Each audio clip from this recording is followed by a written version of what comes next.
Morning.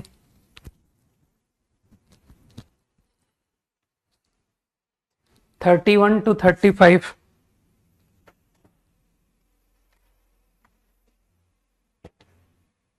Thirty two and 3। अरे extremely easy question है यार, ये सब तुम्हारे पीएनसी के डीपीपी में सिमिलर क्वेश्चन तुमने कर रखे हैं।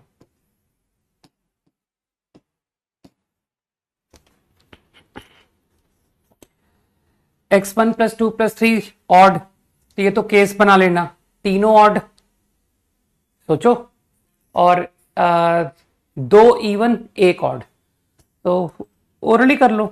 तीनों ऑड, तो बॉक्स 1 में कितना है 3 और 2 ऑड है 2c1, बस अब मेरे ख्याल से लिख लोगे ना। इसी तरह से प्लस है ना, x2 मतलब सेकेंड बॉक्स में odd, that is 3c1 plus into third box में ऑड मतलब 4c1, और फिर दो इवन एक ऑड, वो तुम अपने आप लिख लेना, ठीक है। और तुम समझ पा रहे हो कि जब एक इवन दो इवन और एक ऑड का केस है, उसमें तुमको 3 केस बनेंगे कि एक ऑड किस में, बॉक्स 1 में, बॉक्स 2 में, बॉक्स 3 में, सही है ना। तो मेरे ओपिनियन में तुम कर लोगे।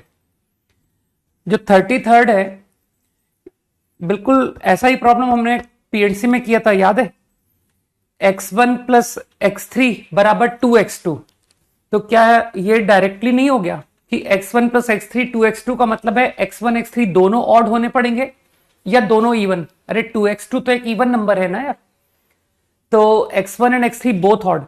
तो एक काम करो ना, you only select number for card for from box 1 and box 3। तो जो बॉक्स 2 का जो कार्ड है वो 1 वे में सेलेक्ट होगा, ठीक है ना, that will be selected in 1 वे।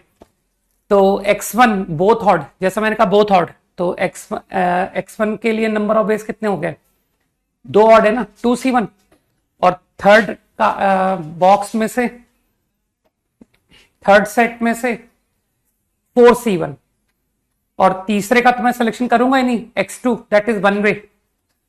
और इसी तरह से x1 and x3 both even मेरे ख्याल से 1c1, और थर्ड में 3c1। बस अब मेरे ख्याल से तुम फॉलो कर गए, और टोटल वेज खुद लिख ही लोगे, तीनों में से एक एक, 3 5 7 अप टू 40। 35 तो बहुत इजी था यार।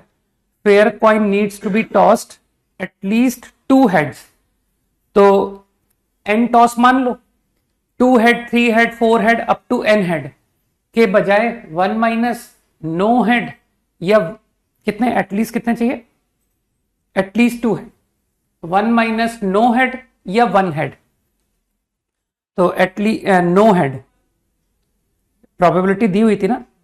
अच्छा ठीक है, फेयर कॉइन है तो हेड की प्रोबेबिलिटी हाफ, तो टेल की प्रोबेबिलिटी भी half. I said no head, I said 1 head,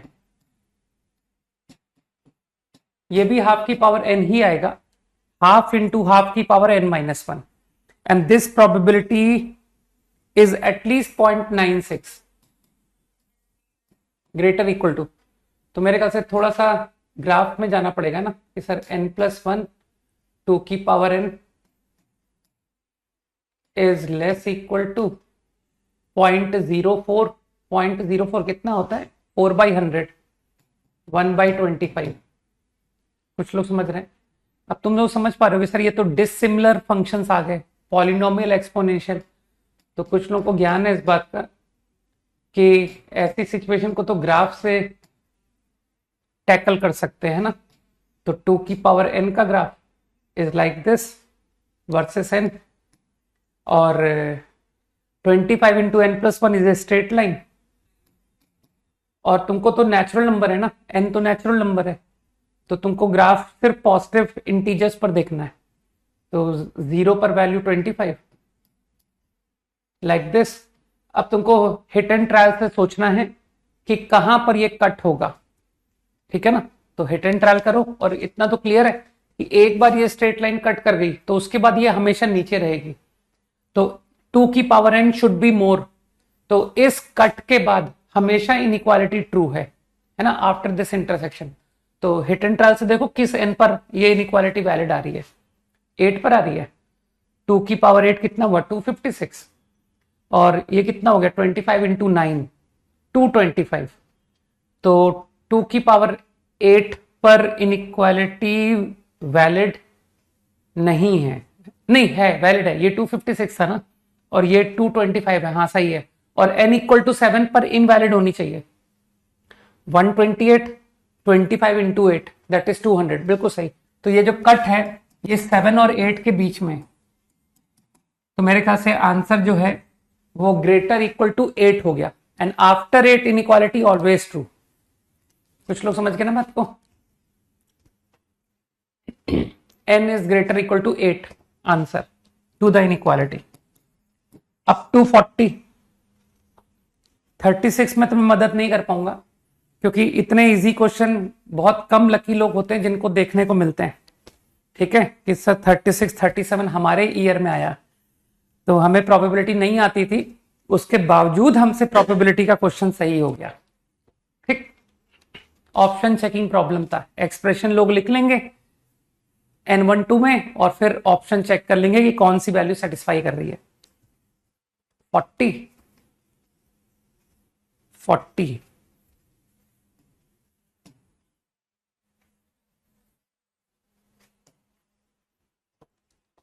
two different numbers taken from set, probability their sum is as well as absolute difference are both multiple of 4। तो एक काम करो ना, दो number में क्यों अननेसेसरी मॉड इन्वॉल्व करना चाहते हो? मान लो ना वो जो दो नंबर सेलेक्ट हुए हैं, one is A one is B, और ए को बड़ा नंबर मान लो कि sir A is a bigger number, तो ए प्लस बी 4 का मल्टीपल, ए माइनस बी वो भी 4 का मल्टीपल। तो यहां से ए और बी दोनों निकल आए। ठीक है, कितना आ गया 2 टाइम्स k1 प्लस 2, और b आ गया k1 माइनस 2। अब जो लोग मुझसे पढ़ते आ रहे हैं उनको कुछ याद आएगा कि सर ये दो के बारे में आपने कुछ बात बोली थी किसी जमाने में कि ये दोनों सेम नेचर के नंबर होते हैं, है ना। तो या तो ये दोनों इवन है या ये दोनों ऑड है। तो a and b both 4k, या a and b both 4k plus 2। आराम से सोचो कि ये मैंने क्या किया। ठीक, तो a और b का सिलेक्शन बोथ 4k, तो गिनो कितने 4k नंबर्स हैं, है ना। 0 से लेकर 10 तक कितने 4k हैं, 0 4 8 3। तो मेरे ख्याल से ओरल आंसर कर देता हूं 3c2 बोथ 4k, और बोथ 4k प्लस 2 कितने हैं 2 6 10, that also 3c2, 3c2 plus 3c2 upon total base 11c2। सही है ना। 46 अप टू 46 43। बिल्कुल लल्लू क्वेश्चन है, ओरली रीड कर देता हूं। पीएनसी थोड़ी अच्छी करो यार सब लोग। 3 रैंडमली चूजन नॉन नेगेटिव, ध्यान रखना नॉन नेगेटिव। तो x plus y plus z 10, लेकिन एक कंडीशन दे दी इसने z इवन है। तो एक काम करो ना, z इवन यार 39 में तो तुम अभी जो खैर क्वेश्चन डिस्कस कर रहा हूं पहले उसको बात कर लो। तो z को कुछ 2k मान लो। ठीक, तो 10 माइनस 2k बराबर x प्लस वाई। अच्छा, k के बारे में अभी से डिसाइड कर लो कि k क्या हो सकता है। मतलब 2k can be what, 2k can be 0, 2k can be 4 2, 2k can be 4 up to 10। तो फील आ रही है कि सर k 0 से लेकर 5 तक वैल्यू ले सकता है। आराम से सोचो, एटलीस्ट 1 तो नहीं लिखा है ना कहीं भी, नहीं एटलीस्ट 1 कहीं भी नहीं लिखा है। तो x plus y equal to 10 minus 2k। अब मुझे लगता है कि तुम लोग जानते हो कि सर 10 माइनस 2k ऑब्जेक्ट को 2 पर्सन पर लाइक ऑब्जेक्ट को डिस्ट्रीब्यूट कर दो, तो 10 minus 2k plus 1 c1, this is favourable way. लेकिन सिग्मा होगा ना, क्योंकि तुमने कहा था k 0 1 2 3 4 5, सिग्मा निकाल लेना और फिर टोटल बेस तो खुद से लिख पाओगे, राइट। 39 क्वेश्चन में खुश होने वाली बात थी कि सर चलो रैंडम वेरिएबल का एक क्वेश्चन दिखा मुझे मेन में, अब तो ये क्वेश्चन तुमको जेई में भी दिखेंगे। तो मेरे ख्याल से इसने तुमसे पूछा है वेरिएंस, तो तुम समझ गए हो कि sir green balls, number of green balls, तो ग्रीन बॉल ड्रॉन सक्सेस हो गया और green ball not drawn failure हो गया। तो सीधा फॉर्मूला होता ना एनपीक्यू, तो 10 बॉल्स ड्रॉन विद रिप्लेसमेंट, इसका मतलब है 10 एक्सपेरिमेंट, 10 ट्रायल्स, यही कहूंगा ना 10 ट्रायल। तो एनपीक्यू कर दो, where P is what, probability of green ball, Q is what, not green मतलब दूसरा colour yellow, 15/25 into 10/25 into number of trials, that is 10. 46 up to 41 I am unable to solve, और बोलो 46। बस ये last problem है ना, क्योंकि आज थोड़ा सा वेडनेसडे है तो आज का कुछ टारगेट लेके चलता हूं मैं, न्यू टॉपिक टू स्टार्ट है ना, वेडनेसडे को नया टॉपिक शुरू होना चाहिए नहीं। तो लेट मी चेक कि फंक्शन खत्म कर पाते हैं कि नहीं, एनी हाउ करना है। 45 तो तुम पढ़ते नहीं हो इसका मतलब, ठीक है। None student get previously allotted, बताओ भाई 45 का लॉजिक बताओ मुझे, फेवरेबल का में कंसेप्ट क्या लगेगा 45 में, सुनना चाहता हूं उस कंसेप्ट को कि कुछ लोग पहचानते हैं इस आइडिया को कि नहीं।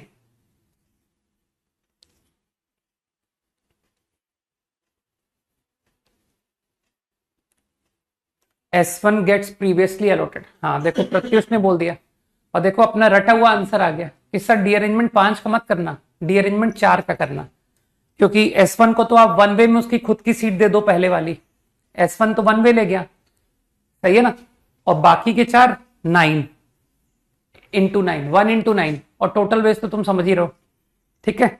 5% 5 सीट 5 फैक्टोरियल। 46 मेरा फेवरेट प्रॉब्लम है ना। 46 किसी ने पूछा था कि नहीं पूछा था, नहीं बताना 46,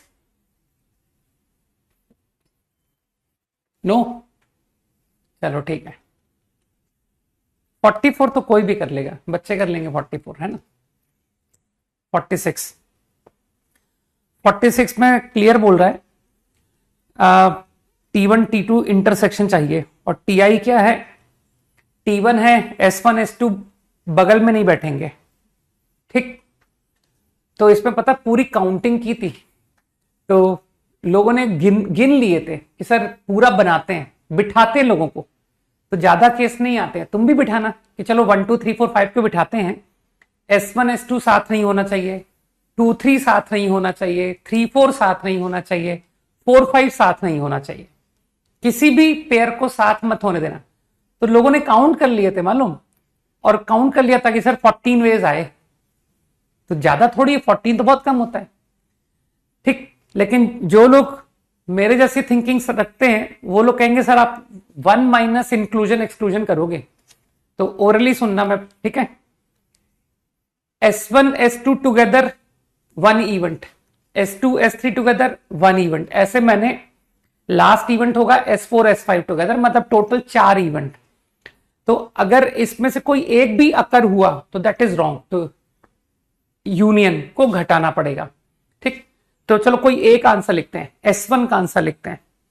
तो S1 S2 टुगेदर, तो कुछ लोग जानते हैं कि सर S1 S2 1 ऑब्जेक्ट, बाकी 3 4 5 3 और 1 4, ये Na का आंसर लिख रहा हूं, ठीक। तो मेरे ख्याल से इंटू 2 फैक्टोरियल, कुछ लोग बोल देंगे कि सर वो S1 S2 का आपस का इंटरचेंज नहीं कराओगे आप, ठीक। आई गेस Na का आंसर ये है, तो S1 का आंसर विल बी दिस, कुछ गलत थोड़ी है। कितने इवेंट हुए थे, 4 ही तो हुए थे, माइनस S2। अब इंटरेस्टिंग है क्वेश्चन, अब ब्लाइंडली नहीं कर सकते तुम, आई थिंक तुमने देखा होगा शायद कि इंक्लूजन एक्सक्लूजन में भी ट्रिकी क्वेश्चंस आ जाते हैं।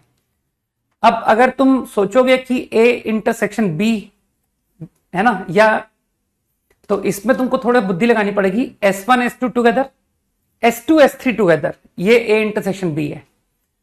लेकिन अगर तुम कहो S1 S2 together, S3 S4 together, तो ये अलग आंसर देगा, सेम नहीं देगा। चाहो तो करके देखो कि sir S1 S2 together and S2 S3 together, तो क्या तुम्हारे दिमाग में आया कि सर S1 S2 S3 तीनों को एक पर्सन मान लीजिए, एक ऑब्जेक्ट, तो एक ऑब्जेक्ट 4 5, टोटल 3 ऑब्जेक्ट, 3 फैक्टोरियल, सही। लेकिन S1 S2 S3 ये 3 फैक्टोरियल नहीं होगा, ये सिर्फ 2 फैक्टोरियल होगा। मैं S1 S2 S3 की बात कर रहा हूं, कुछ समझ में आया? S1 S2 S3 y 2 factorial only, कि सर या तो S1 2 3 बैठेगा या 3 2 1 बैठेगा, इसके अलावा और कोई तरीका नहीं है। क्योंकि I want S1 S2 to be together and S2 S3 also to be together, तो मिडिल तो S2 होना पड़ेगा। कुछ समझ में आई बात?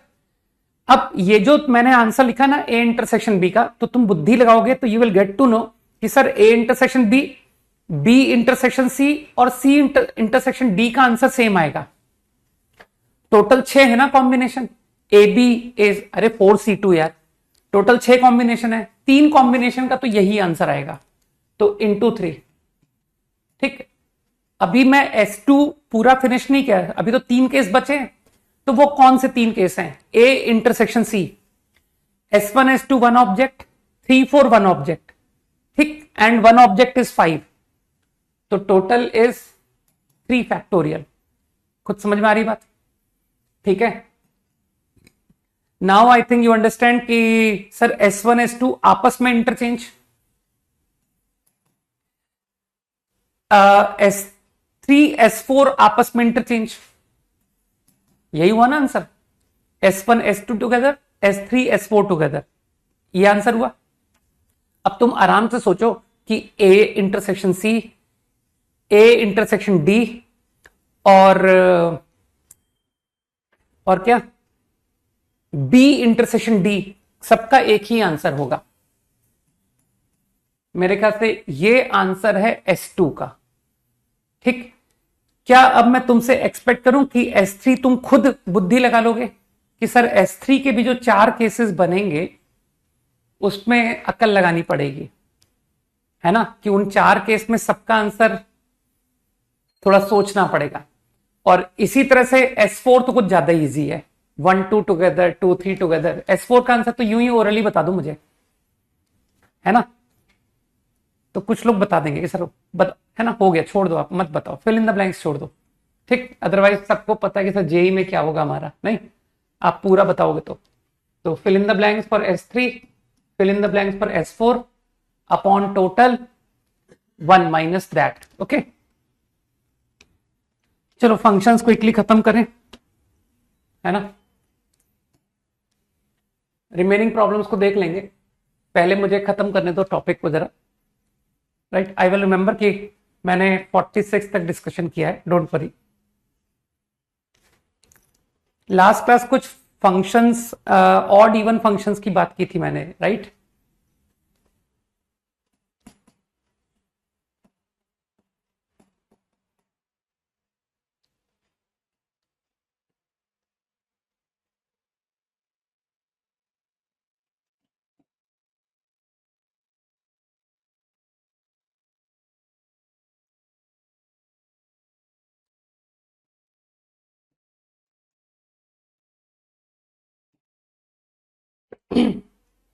ठीक है,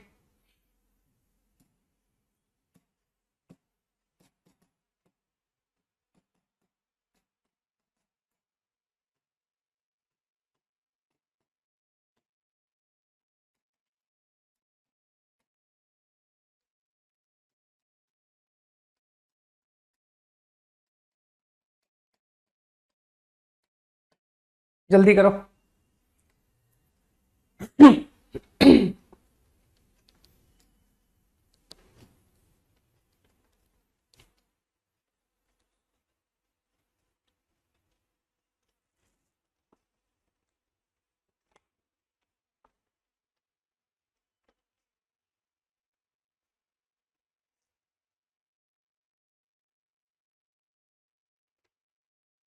कॉपीड,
पहला बहुत इजी था राइट। तो आई गेस कि तुमने या तो ग्राफ से कर लिया या कैलकुलेशन से। तो जो लोग ग्राफ से कर रहे हैं, है ना, ऑड इवन होने का यही तो फायदा है कि सर पॉजिटिव का ग्राफ बता दो, हम फंक्शन बता दो, नेगेटिव हम बता देंगे, है ना। तो x square then 2 minus x, यही हुआ ना, ठीक है।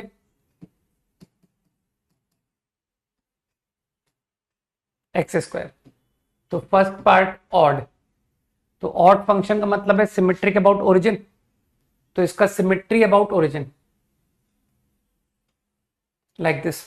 तो इसकी डेफिनेशन कोई इमेजिन कर सकता है कि सिमेट्रिक अबाउट ओरिजिन क्या डेफिनेशन रही होगी, है ना। मन में समझ में आ रही होगी सर माइनस एक्स स्क्वायर आया होगा,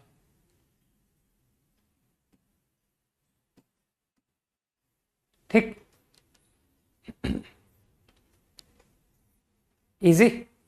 वैसे तो मैंने तुमको एक पॉइंट के अबाउट सिमेट्री, अगर तुमको शायद याद हो, है ना, बिगिनिंग में इस तरह की छोटी छोटी बातें मैंने बताई थी कि एक वर्टिकल लाइन के अबाउट सिमेट्री और एक पॉइंट के अबाउट सिमेट्री, है ना।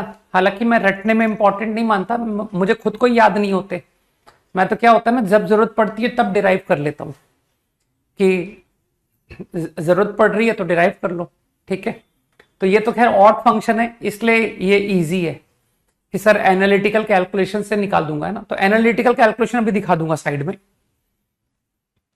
अब सिमेट्री अबाउट ओरिजिन ये बनेगा, तो क्या तुमको ओरली दिख रहा है कि सर 2,0, तो ये -2,0 होगा,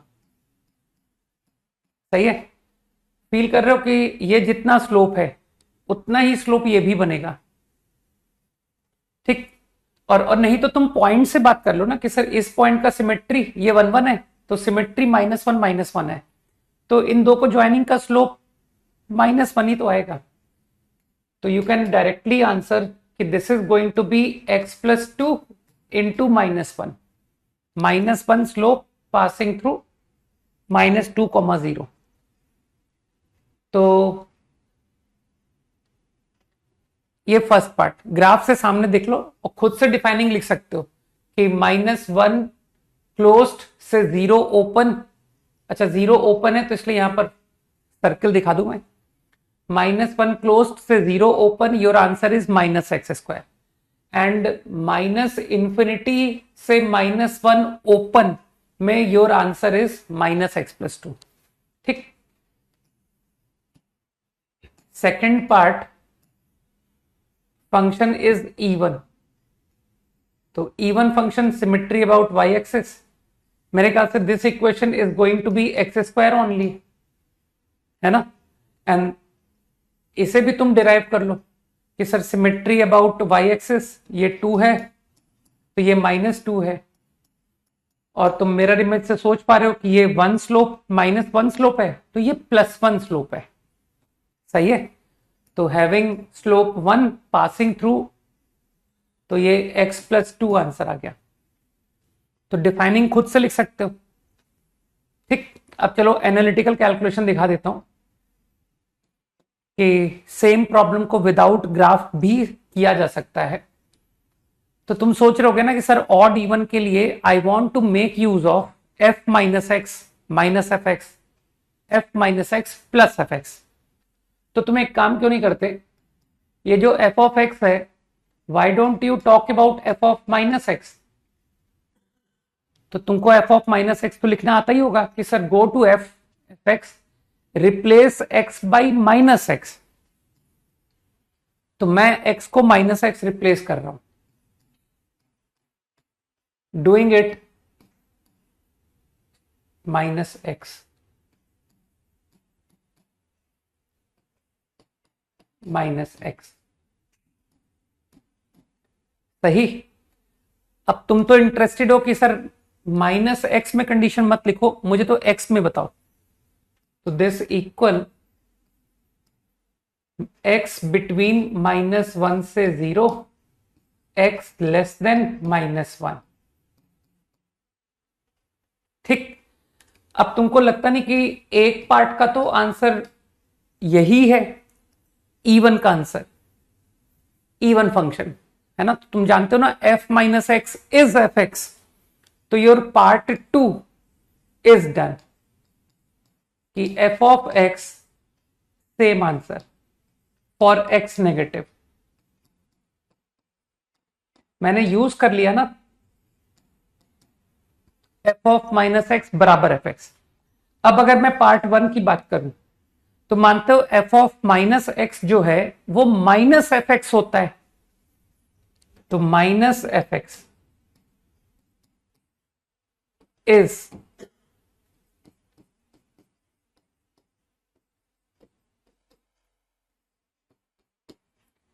अब एक सिंपल सी बात बताओ, -fx x² के बराबर, तो व्हाट इज fx? तो जिसको आता है वो कह देगा कि अगर -fx x² है तो fx -x² हो गया in the interval। -fx 2 + x, तो your fx will be this। Done.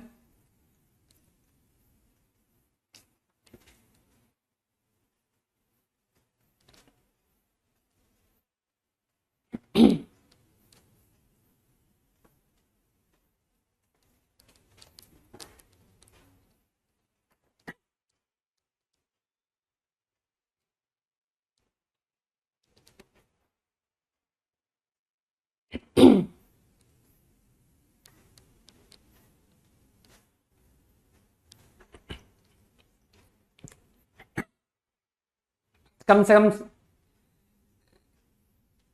जिसको सवाल ही समझ नहीं आया डिफाइन का क्या मतलब है ना, तो इतनी छोटी बुद्धि तुम कैसे रख सकते हो यार कि फंक्शन को बताया गया है ऑड है और फंक्शन सिर्फ इतना है। तो ऐसा तो हो ही नहीं सकता ना, क्योंकि अगर फंक्शन ये डेफिनेशन है कंप्लीट, तो ये ऑड इवन कैसे हो सकता है। तो अगर मुझे 0 से इन्फिनिटी में फंक्शन की डिफाइनिंग है, तो कुछ लोगों को पता है कि सर -a डोमेन में होता है, तो a का डोमेन में होना भी आवश्यक है। तो ये सवाल अगर सही है तो आपसे क्वेश्चन पूछा गया कि fx निकालो, है ना। तो मेरे ख्याल से क्वेश्चन को नहीं समझ पाना मतलब इज टू बैड, है ना। सेकंड क्वेश्चन में तुमको मैंने एक फॉर्मेलिटी के लिए एक क्वेश्चन चेक किया है कि तुम लोग ऑड इवन चेक करना जानते हो कि नहीं. Check this function odd even neither both 4 options.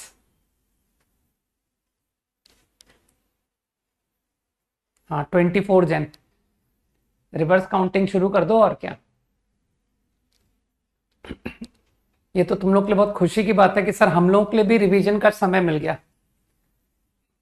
Approx 1.5 महीना तो तुमको भी रिवीजन का टाइम मिल गया है ना. पूरा दिसंबर, आधा जनवरी, इससे ज्यादा और क्या चाहिए. ये तो बहुत फेवरेबल डेट आ गई. मैंने तो फर्स्ट वीक जनवरी सोची थी कि जनवरी के फर्स्ट वीक में आएगा तो नियरली 1 मंथ ही मिलेगा, लेकिन ये तो ज्यादा समय मिल गया तुम लोगों को.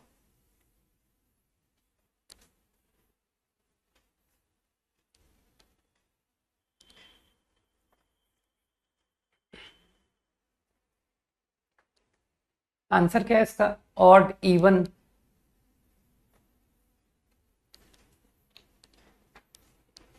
बड़ी जल्दी बता देते हो यार आंसर.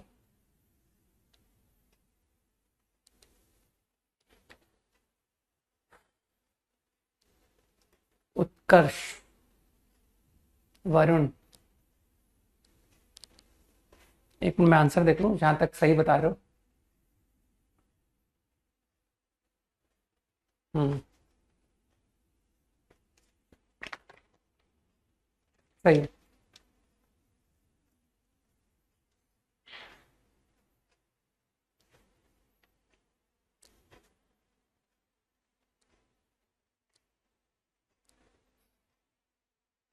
कपिल.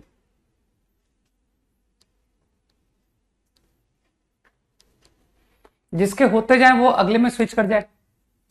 जिसके मैंने सही आंसर बोल दिए ही can move to next. Find day.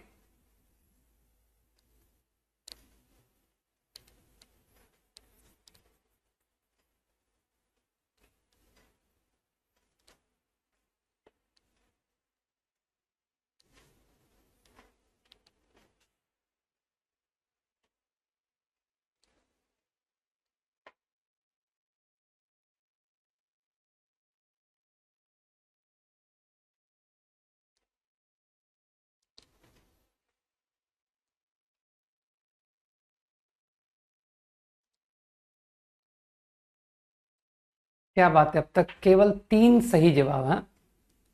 Good. Rohit, चलो एक और बड़ा.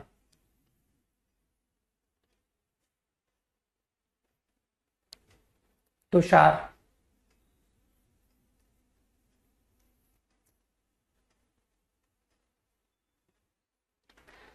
बस अब ठीक है ना. मेरे ख्याल से कुछ ज्यादा ही समय दे दिया. तो जिन लोगों को प्रॉपर्टी आती है ना, जो थोड़ा सा पढ़ाई करते हैं, दे विल से कि सर इसको पहले तो रिड्यूस कर रहा हूं मैं यूजिंग प्रॉपर्टी.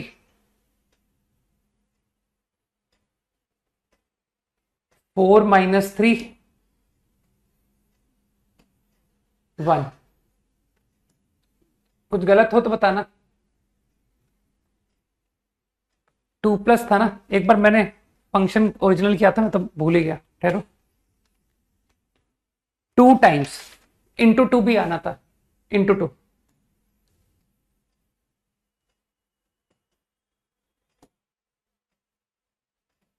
अब सही है. जल्दी से बता दो सही है. तो when I go for F minus. अरे यार I am very sorry sorry sorry sorry. कुछ लोगों ने आंसर कैसे कर दिया. कुछ सीरियस मिस्टेक हो गई मुझसे. ये कॉस्ट नहीं था, इट वॉज कॉट. वापस करो. तो इसका मतलब मेजोरिटी वॉज करेक्ट. चलो अब ठीक है. ठीक है, मेजोरिटी सही थी. तो पिछले क्वेश्चन का आंसर एक्चुअली नाइदर था. ठीक है ना. अब वापस करो यार, फिर से करो.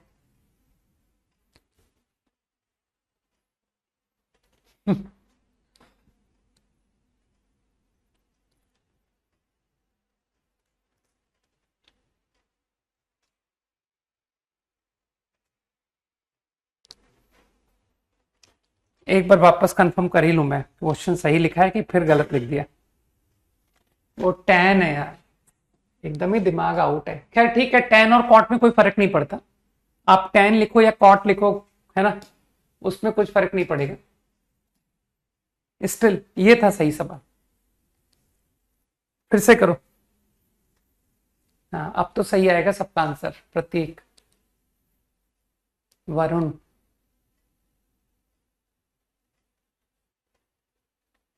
शौर्य, है ना। वही मैं कंफ्यूज हो गया कि इतना इजी क्वेश्चन में कैसे इतने सारे लोग गलत आंसर कर रहे हैं। शौर्य,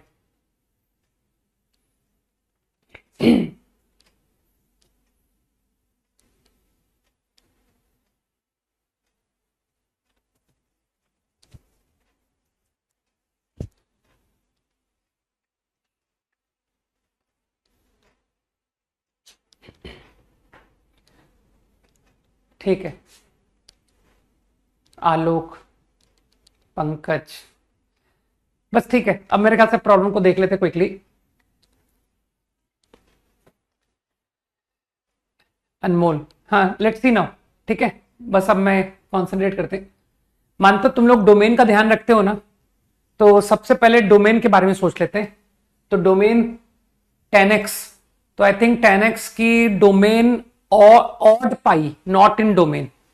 तो मेरे ख्याल से तुम फील कर पा रहे हो ना कि सर माइनस ए एंड ए, आप तो ऑड इवन का क्वेश्चन कर रहे हो। ठीक है हर्षव, सुमित, गर्वित, नहीं अश्मित तो रॉन्ग है।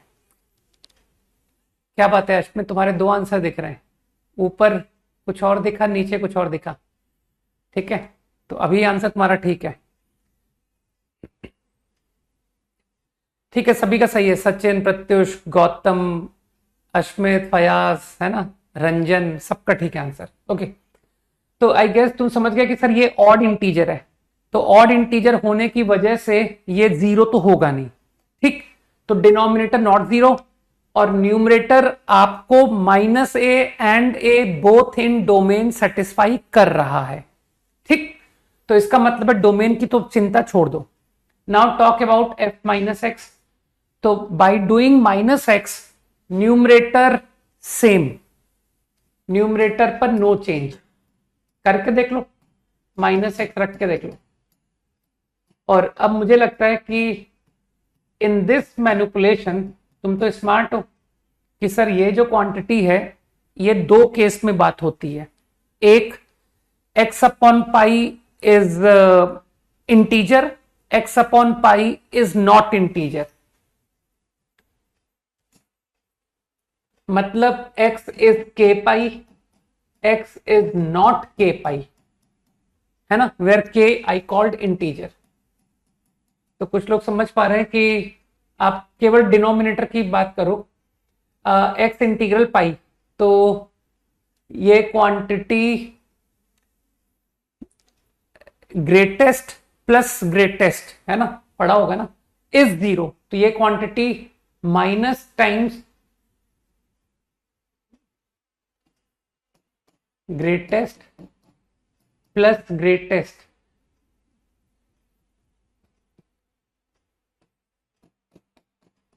Is zero, is minus one. ठीक है, तो कुछ गड़बड़ कर रहा हूं क्या मैं?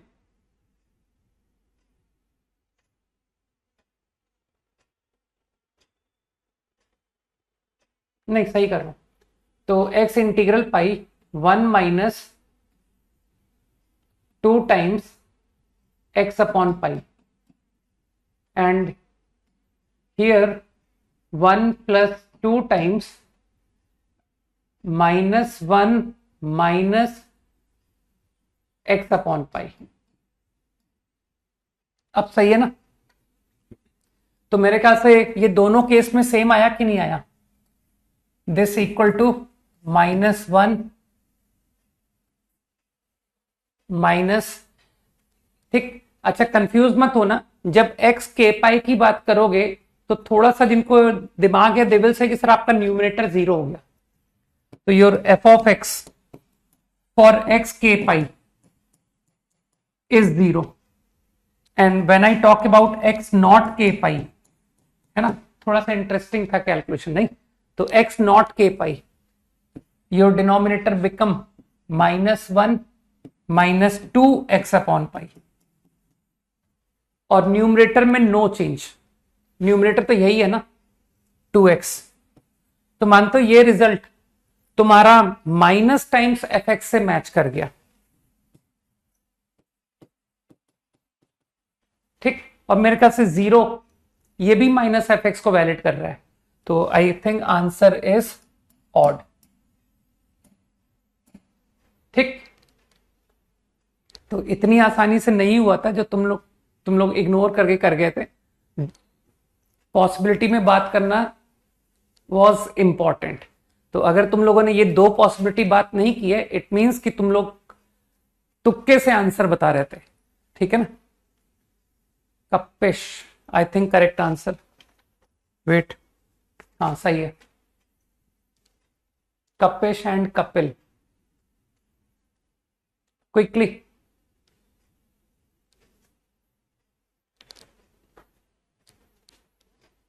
थर्ड क्वेश्चन बिल्कुल सही है, ये ग्रेटेस्ट इंटीजर लिखा हुआ है सामने,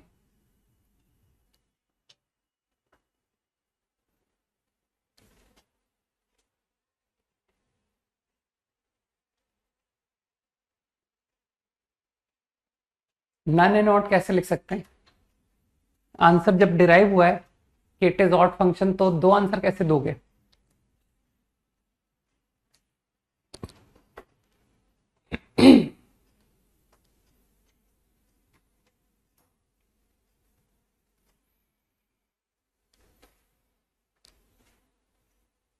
ठीक है हर्ष,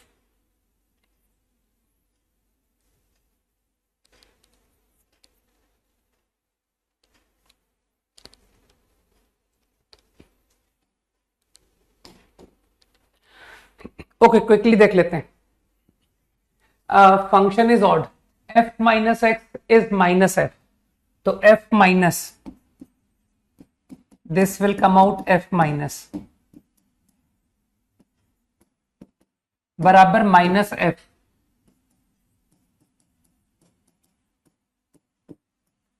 minus F for all X, it should become identity for all X in domain, तो ऑब्वियसली डोमेन तो इनफाइनाइट पॉइंट्स कंटेन कर रहा है, ठीक है, तो जो भी इक्वेशन है उसको आइडेंटिटी बनना पड़ेगा, तो दिखाई दे गया कि सर जीआईएफ को 0 करना पड़ेगा, for every x this should be 0, तो मानते तुम्हारा जो x है वो तो सिर्फ -4 से 4 है, तो अगर जीआईएफ 0 चाहिए तो इट शुड लाई 0 से 1 फॉर एवरी एक्स, तो क्या ओरल आंसर नहीं कर पाओगे कि सर इसका आंसर तो आप ओरल कीजिए, ए को नेगेटिव मत बोलना, कोई भी सोच सकता है, कोई कैलकुलेशन नहीं कर रहा, मैं डायरेक्ट आंसर कर रहा हूं, A should be negative, sorry positive, क्योंकि ये क्वांटिटी पॉजिटिव है, ठीक। दूसरी बात, ये क्वांटिटी 1 से छोटी, तो यार इसका इंटरवल में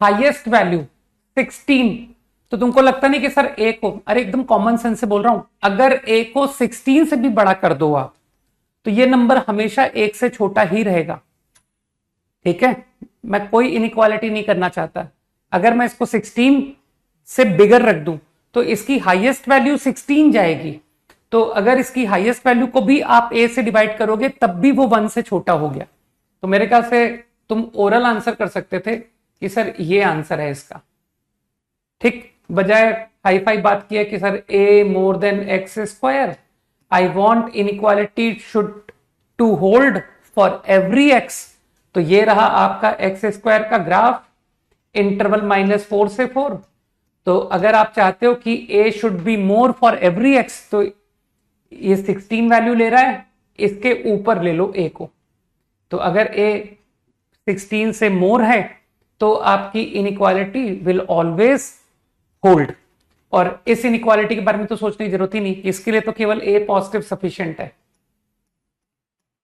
सही है, तो मेरे ख्याल से जो करेक्ट आंसर है that is 16 to infinity, very easy.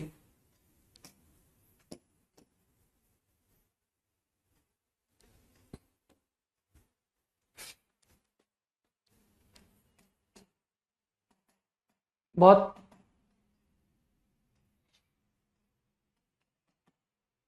आसान सा कंसेप्ट है, इसके बारे में तो काफी डिटेल हम लोग ऑलरेडी ट्रिग्नोमेट्री की क्वेश्चन में ऑलरेडी देख चुके हैं, है ना। पीरियोडिसिटी का बहुत इफेक्टिव इस्तेमाल कर चुके हैं। Any function F with satisfy for all X in domain where t is greater than 0 and constant.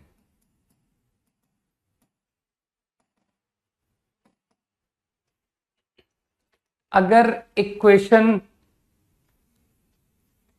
Her x पर वैलिड है तो फंक्शन कहलाता है periodic.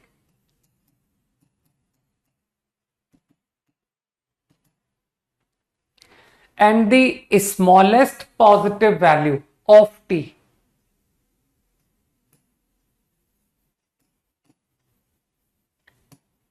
smallest positive value of t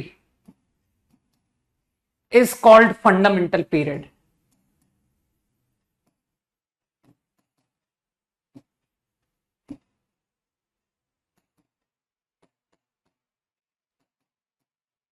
of function, सही है ना। तो आई थिंक यू अंडरस्टैंड कि सर साइन एक्स इक्वेशन को सेटिस्फाई करेगा 2 pi, sine of x plus 2 pi is equal to sine X for every x.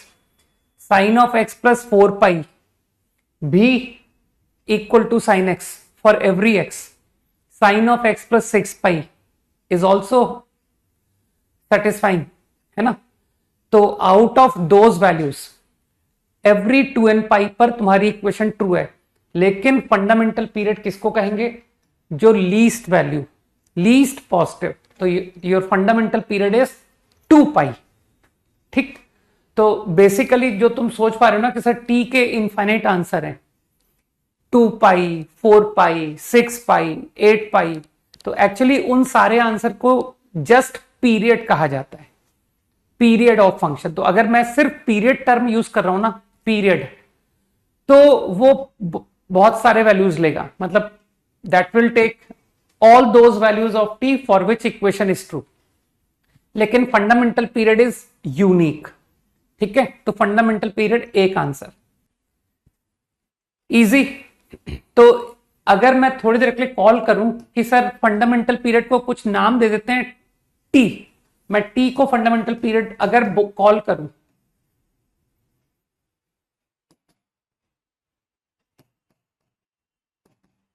ठीक है, तो यू विल अंडरस्टैंड कि your equation will be satisfied x plus किस constant पर यह इक्वेशन वैलिड आएगा।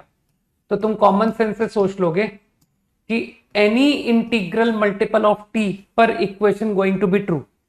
अगर t पर ट्रू है तो 2t पर भी ट्रू होगा, 3t पर भी ट्रू होगा, 4t पर भी ट्रू होगा, इवन नेगेटिव t पर भी ट्रू होगा, -t, -2t, है ना भाई। x से t राइट क्यों जा रहे हो, लेफ्ट भी तो जा सकते हो कि सर x से t पीछे भी वही वैल्यू होगी, है ना, where n is integer. so this equation going to hold true, ठीक। 5 seconds quickly.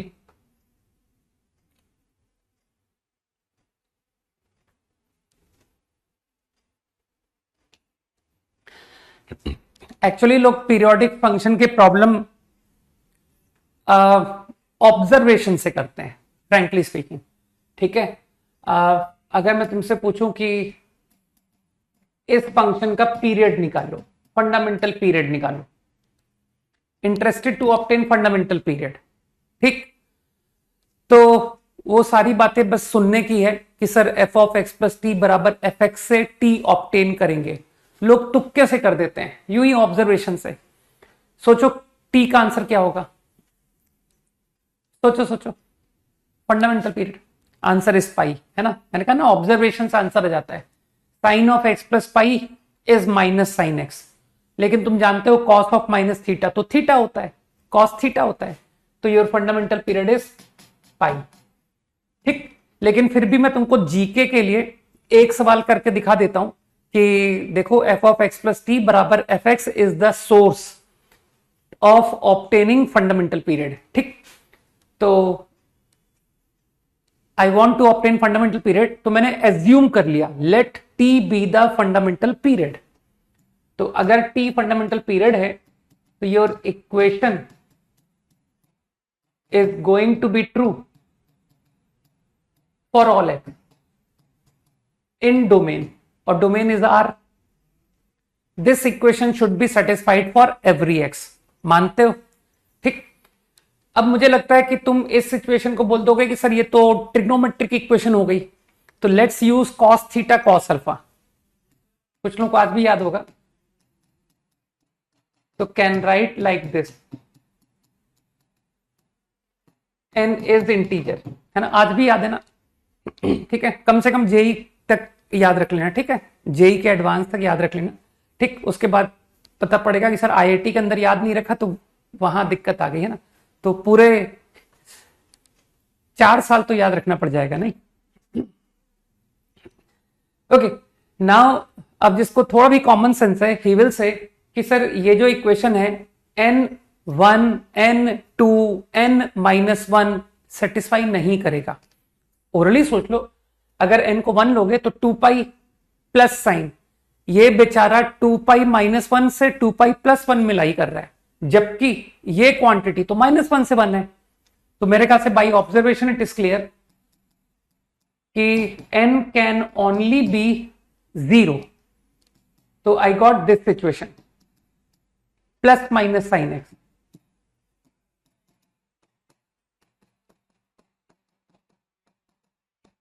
सही है, तो I am interested either this और दिस, है ना, सॉल्यूशन दोनों इक्वेशन के सॉल्यूशन आपके सॉल्यूशन कहलाते हैं ना।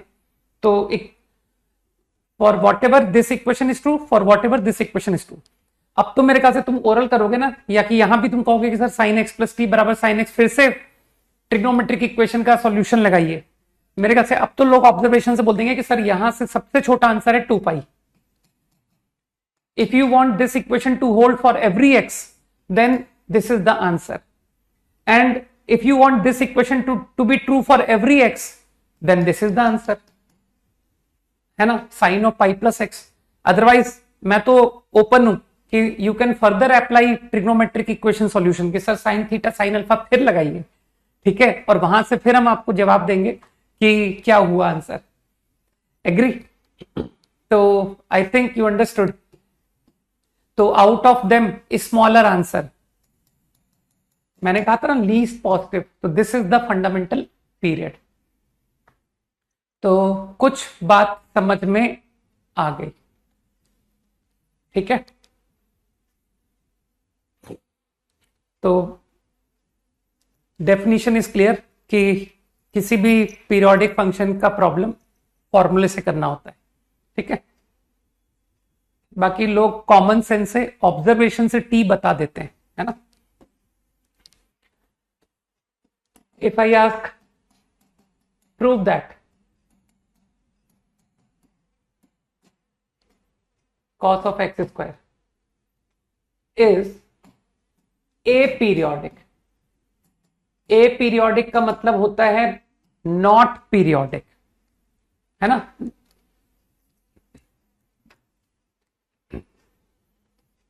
आई वॉन्ट टू प्रूव कि ये फंक्शन पीरियोडिक नहीं है, ठीक है। तो मैंने कहा ना कि लोग तुक्के से कर लेते हैं कि सर ये तो ऑप्शंस आएंगे, बताओ कौन सा फंक्शन पीरियोडिक है, कौन सा फंक्शन पीरियोडिक नहीं है। तो लोग ऑब्जर्वेशन से कर देते हैं और क्या देते हैं कि सर ये तो देख के मैं बता दूंगा कि ये पीरियोडिक नहीं है ना। क्योंकि तुक्के से करेंगे, कहेंगे कि देखो 2 पाई लेंथ, लेकिन कौन वेरी करेगा? X square. तो एक्स स्क्वायर को दे विल वेरी कि सर 0 से 2 पाई एक्स स्क्वायर को वेरी कराइए, फिर अगली बार आप 2 पाई से 4 पाई वेरी कराइए, लेकिन ये जो क्वांटिटी है ना ये एक्स स्क्वायर है।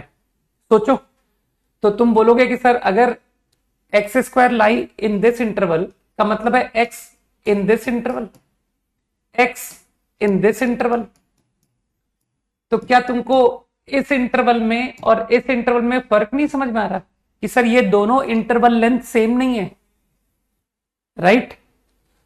तो साइन जिस एक्स स्क्वायर की वैल्यू के बाद आपका फंक्शन रिपीट कर रहा है, वो जो एक्स पर लेंथ दे रहा है वो सेम नहीं आ रहा है। बुद्धि लगाओ, ठीक है? तो कॉमन सेंस से दिख रहा ना, इरेशनल रैशनल की तो कोई बात ही नहीं है। ये इंटरवल की लेंथ और ये इंटरवल की लेंथ, थोड़ी सी बुद्धि लगाओ तो ये सेम नहीं है, ठीक? तो फंक्शन ए पीरियोडिक, मैंने कहा ना लोग तुक्के से कर देते हैं, लेकिन अब कोई फंडामेंटल वाला, यार सर मैं तो फंडामेंटल से करूंगा, तो फंडामेंटल से यही तरीका है, इसे पीरियोडिक मानते हैं और फिर दिखा देंगे इम्पॉसिबल कि नहीं हो सकता। तो I assume function to be periodic with T.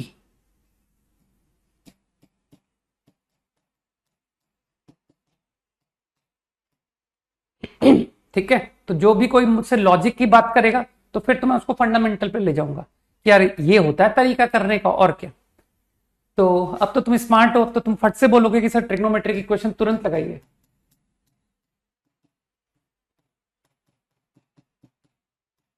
N integer, ठीक? I want equation two hold for every x, her x पर ट्रू करानी है, ध्यान रखना, क्योंकि this equation should hold for every x, है ना? Now taking plus taking minus, है ना, दोनों पॉसिबिलिटी पे जा रहा हूं। इफ आई टेक प्लस तो I get something like this, और अगर मैं माइनस लेता हूं, माइनस एक्स स्क्वायर,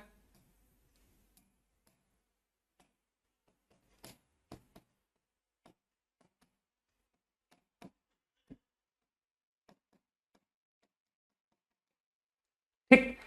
क्या तुमको यहां से फील नहीं हो रहा कि सर ये क्वाड्रेटिक इन टी है? बिल्कुल ठीक है कपिल, ठीक है कि सर ये तो क्वाड्रेटिक इन टी है। अगर आप इसको टी सॉल्व करते हो, अरे क्वाड्रेटिक का रूट फॉर्मूला लगा दो, तो you will get to know कि सर ये तो आंसर एक्स के टर्म में आ रहा है, in terms of T I am getting the answer.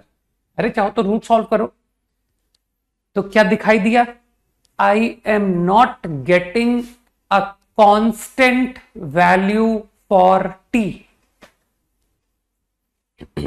बुद्धि लगाओ, या कैसे भी करो, कहना सर मैं क्वाड्रेटिक सॉल्व ही नहीं कर रहा, मैं तो आपके स्टेटमेंट को ट्रू मान लेता हूं कि चलो टी एक कांस्टेंट है, क्योंकि तुमने कहा था ना कि sir function satisfy equation where t is a constant, तुमने कहा था ना टी कांस्टेंट, तो तुम यहां करके कॉन्ट्राडिक्ट करा दो, कहना कि देखो टी कांस्टेंट, कांस्टेंट, ठीक? तो अब तुम कहना कि देखो ये कांस्टेंट है, कहना सर ये भी कांस्टेंट है, अरे ये भी तो कांस्टेंट है। तो क्या तुमको लगता नहीं कि सर ये क्या हो गया, आपकी इक्वेशन लेफ्ट हैंड साइड तो एक्स के अकॉर्डिंग वेरी हो रही है, लेकिन राइट हैंड साइड तो 0 लिखा हुआ है।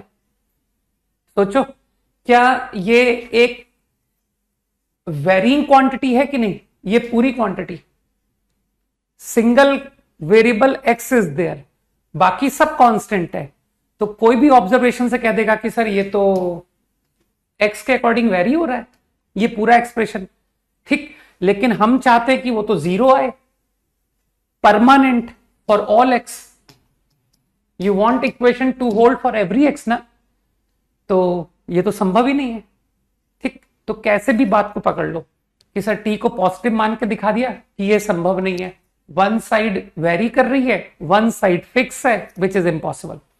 आई थिंक यही लॉजिक यहां भी दे सकते हो कि sir I am taking t to be constant, तो आई कैन सी कि ये एक्स के अकॉर्डिंग वेरी कर रहा है, तो ये पूरा expression left hand side varies while your right hand side is a constant. N कोई पैरामीटर थोड़ी है गधे, एन तो कोई कांस्टेंट वैल्यू होगा ना, एन को फिक्स वैल्यू लेंगे कि सर एन कुछ इंटीजर ले लो ना 2, ठीक है ना? तो n will be a known quantity.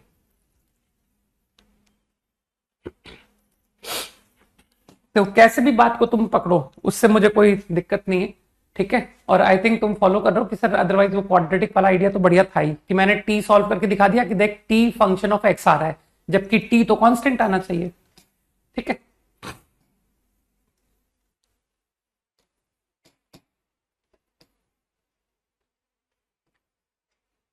चलो एक और बेमतलब का क्वेश्चन दे रहा हूं मैं, हालांकि ऐसे क्वेश्चन का कोई सेंस नहीं है, क्योंकि लोग, मैंने कहा ना, देख के बता देते हैं। प्रूफ ए पीरियोडिक, ठीक, फंक्शन इज ए पीरियोडिक। तो बिल्कुल तुक्के से आंसर है कि सर ये ऑप्शंस में आएगा, और मैं बगैर मेहनत के बता दूंगा कि ये फंक्शन पीरियोडिक नहीं है, ठीक।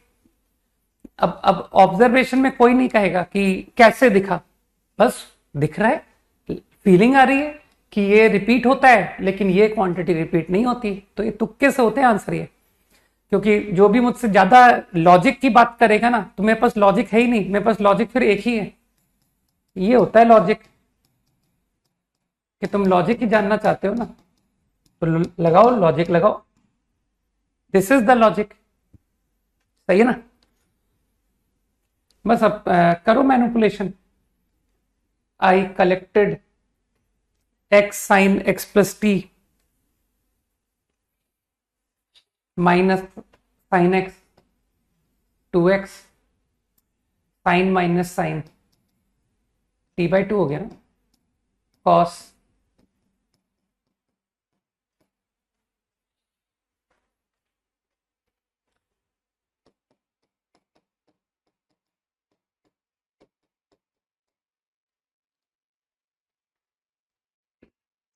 ठीक है।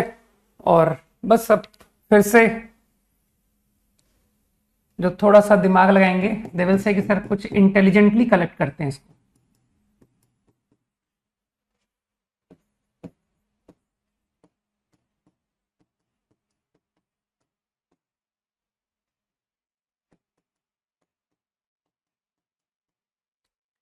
तुमको जितनी ट्रिग्नोमेट्री आती है, क्या तुम उतनी ट्रिग्नोमेट्री से ये बात का रिप्लाई दे पा रहे हो ना कि ये जो पूरा लेफ्ट हैंड साइड है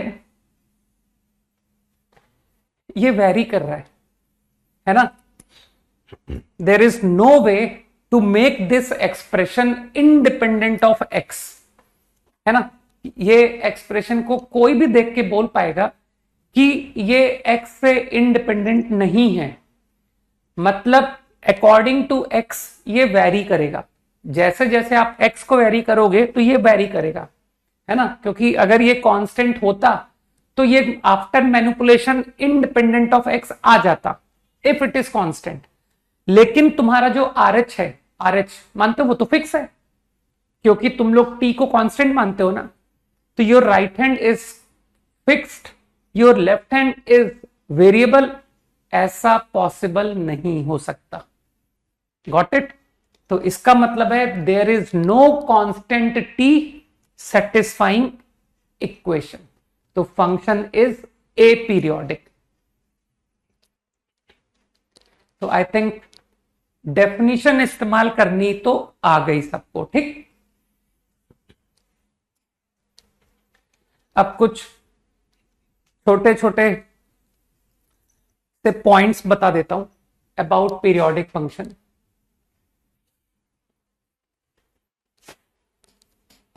If f of x has fundamental period t is periodic with t, तो ax plus b, ये बात मैंने ट्रिग्नोमेट्रिक इक्वेशन में बता रखी है, will get periodic, will be periodic with fundamental period t by a, सही है ना, इजी। दिमाग लगाओ। अरे लोग प्रूव कर देते हैं यार कि इसे gx मान लिया और इसको फंडामेंटल पीरियड t डैश मान लिया कि let g be periodic with t dash, तो g of x plus t dash is gx। Periodic अगर है टी डैश पीरियड से तो ये ट्रू होगा। g of x plus t dash तुमको लिखना आता ही है, sorry, g of x plus t dash will become, यही बनेगा ना, g of x plus t dash is g of x।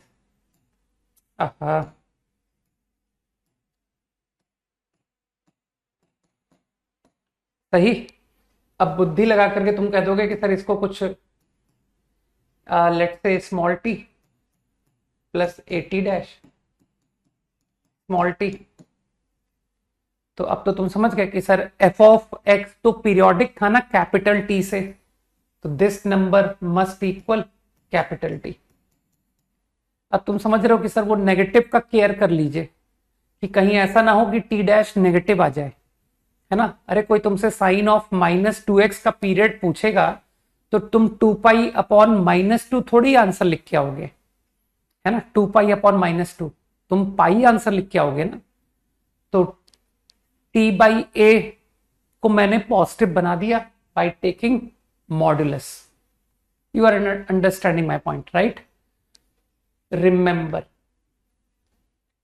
Now some more points,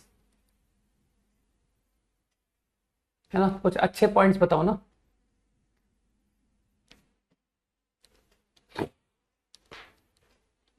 if f of x is periodic with t1, ये सब repeat हो रहा है यार, ये सब मैं पढ़ा चुका हूं, मुझे ध्यान है। gx is periodic with t2, तो f of x plus g of x, तो अब मैं तुमको प्रूफ नहीं दूंगा, will be periodic with LCM of t1 t2। जिसको प्रूफ चाहिए हो वो जाए और ट्रिग्नोमेट्रिक इक्वेशन का लेक्चर जाके देख ले, वहां मिल जाएगा। सही है। अब यहां पर फंक्शन वाली बात करते हैं कि सर ट्रिग्नोमेट्रिक इक्वेशन में आपने कोई ट्रिकी केस नहीं लिया था। अब थोड़ा ट्रिकी केस की बात करते हैं, क्योंकि नाउ प्रॉपरली हम पीरियोडिक फंक्शन पढ़ रहे हैं, तो अब डिफिकल्ट क्वेश्चन रेस किए जा सकते हैं। ठीक है। दिस फॉर्मूला में फेल, ये फॉर्मूला फेल कर सकता है। ठीक है। कोई जरूरी नहीं है कि सम ऑफ टू फंक्शन पूछा जाए तो जो फंडामेंटल पीरियड है सम का वो एलसीएम ही होगा। मैं इवन उस केस की बात कर रहा हूं वेयर एलसीएम एग्जिस्ट। ये मत सोचो कि सर एलसीएम एग्जिस्ट ही नहीं हुआ। ठीक, एलसीएम एग्जिस्ट नहीं होने पर तो ये पीरियड एग्जिस्ट नहीं करेगा, ये तो तुम जानते हो कि सर एलसीएम ही डिफाइंड नहीं है। मैं बात कर रहा हूं कि एलसीएम एग्जिस्ट कर रहा है लेकिन फिर भी वो आंसर नहीं है, ऐसा संभव है। ठीक, कारण एक्चुअली जब इस एलसीएम का हमने डेरिवेशन किया था तो कुछ लोगों ने नोटिस किया हो कि सर आपने किस आइडिया से प्रूफ किया था इसका, कि किसी x प्लस टी पर at some x plus t ये क्वांटिटी fx बन जाए, सही है, और ये क्वांटिटी gx बन जाए। इस सोच से एलसीएम डिराइव हुआ था। ठीक, हमने f को f बनाया था, g को g बनाया था। ठीक, लेकिन जो थोड़ी सी बुद्धि रखते हैं वो लोग बोल सकते हैं कि सर कहीं ऐसा ना हो कि एट सम t ये तो बन जाए बेचारा gx, f of x plus T बन जाए gx और ये बन जाए f ऑफ x। सोचो, दिमाग लगाओ। ठीक, तो एलसीएम का फॉर्मूला से भी बेटर आंसर आ सकता है कि सर उससे भी छोटा आंसर आ गया। कोशिश करो इस बात को सोचने की। ठीक है, दिमाग में आया है ना कि वाई दिस फॉर्मूला में फेल इन सर्टेन प्रॉब्लम। तो अब एक काम करता हूं, मैं तुमको ये बात बोल ही देता हूं ना कि ये कहां पर फेल हो सकता है। इस बात को हम ध्यान में रख ले कि सर ये फॉर्मूला आपका फेल हो सकता है। Period of fundamental period of this is equals to LCM in inter convertible functions. और वो भी मैंने ये नहीं कहा फेल करेगा, मैंने कहा मे fail. Inter convertible function,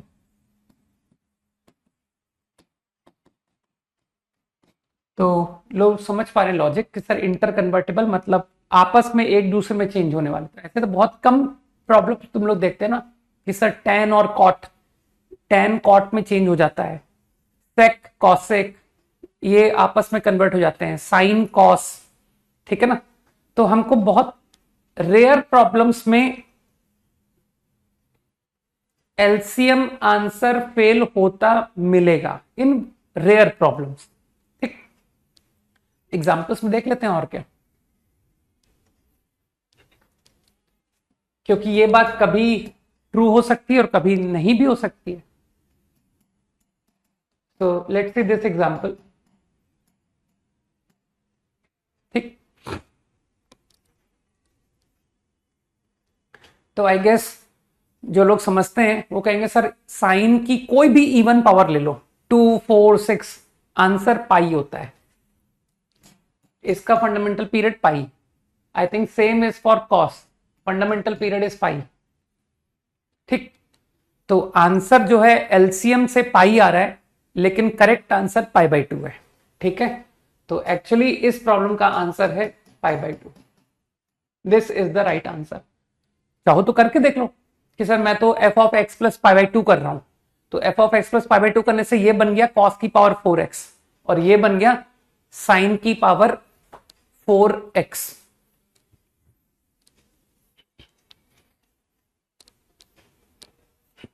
easy,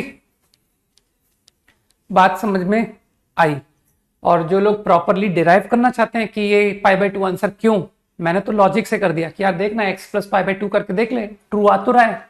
ठीक, और बाकी जो प्रॉपर करना चाहते हैं दे विल से कि सर इसको थोड़ा ट्रिग्नोमेट्रिक मैनिपुलेशन कर लीजिए, है ना, कि वो ट्रिग्नोमेट्री में फेवरेट आइडियाज की मदद लीजिए। Sine square 2x, sign 2x का पीरियड होता है पाई, है ना, साइन 2a का पीरियड पाई होता है, उसका भी स्क्वायर कर दिया तो मानते हो आधा आंसर हो गया। इवन पावर होने पर आंसर आधा हो जाता है ना, जैसे साइन एक्स का 2 पाई, साइन स्क्वायर एक्स का पाई, तो वैसे ही साइन 2x का पाई तो साइन स्क्वायर 2x का पाई बाई 2। तो लॉजिक क्लियर कि सर इसका answer pi by 2 by calculation also is clear. ठीक, तो बहुत इजी इजी प्रॉब्लम्स हैं यार, लोग आराम से डिसाइड कर लेते हैं। व्हाट अबाउट दिस फंक्शन,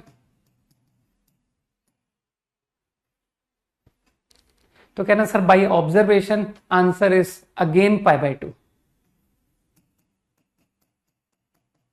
ठीक, मानते हो एलसीएम आइडिया से पाई था, चाहो तो तुम निकाल के देख लो mod cos X, mod cos X का graph is like this.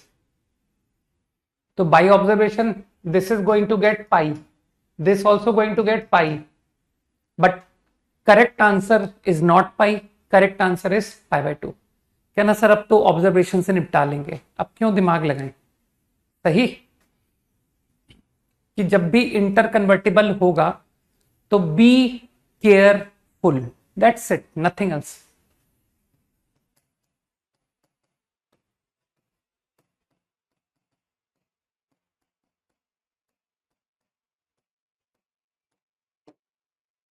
What about this function? Fundamental period, quickly.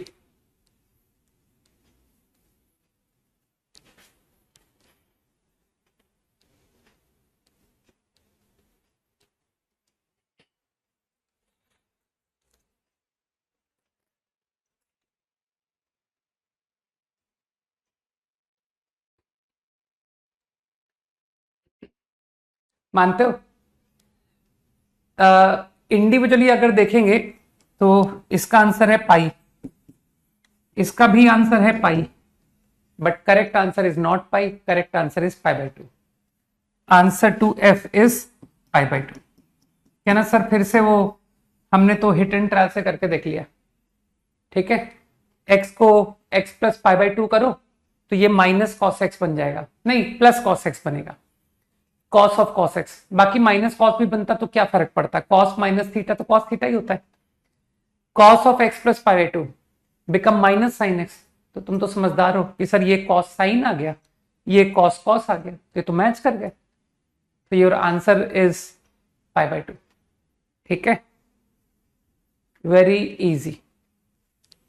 तो मैंने कहा ना, पीरियोडिक फंक्शन के प्रॉब्लम लोग ऑब्जर्वेशन से कर लेते हैं। पॉइंट्स लिख रहा था ना मैं, यही तो है ना points.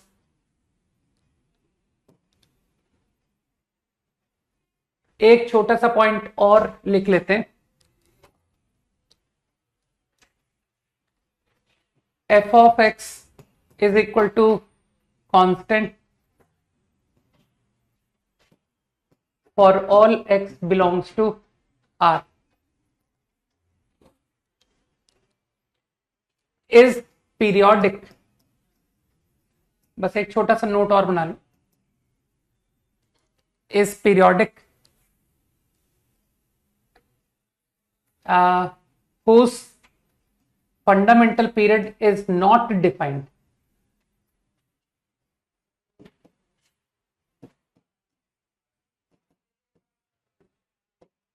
not defined।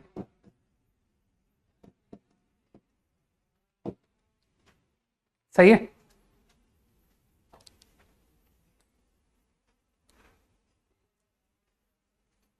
Constant function defined everywhere. Function तो पीरियोडिक है क्योंकि वो रिपीट हो रहा है। ठीक है, लेकिन इसका फंडामेंटल पीरियड डिफाइन नहीं होगा।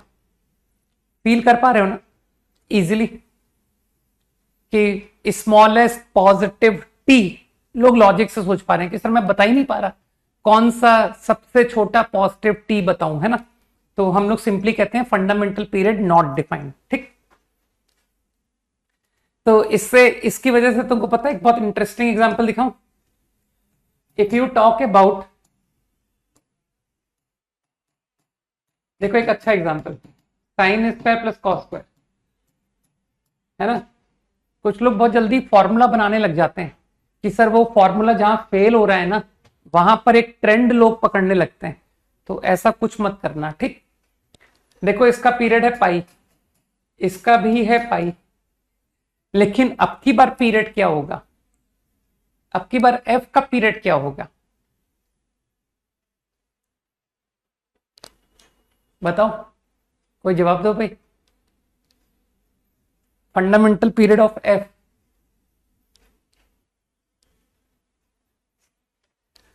है ना। तो सभी को दिख रहा है ना कि सर आंसर नॉट डिफाइंड है।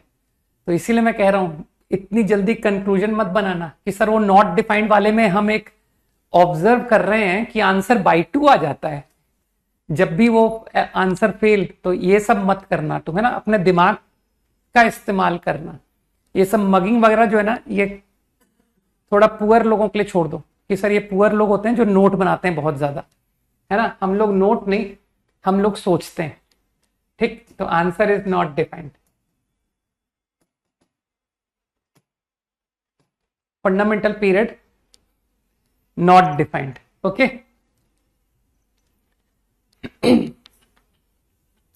Idea clear.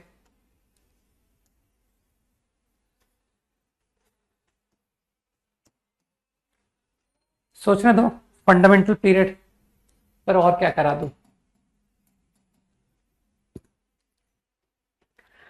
तुमको एलसीएम निकालना मैं सब सिखा रखा है ना।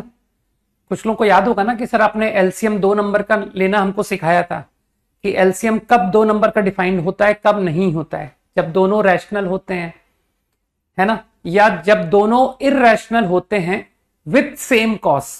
नॉट लाइक दिस कि एक नंबर तो है 3√3 और एक नंबर है 5√2।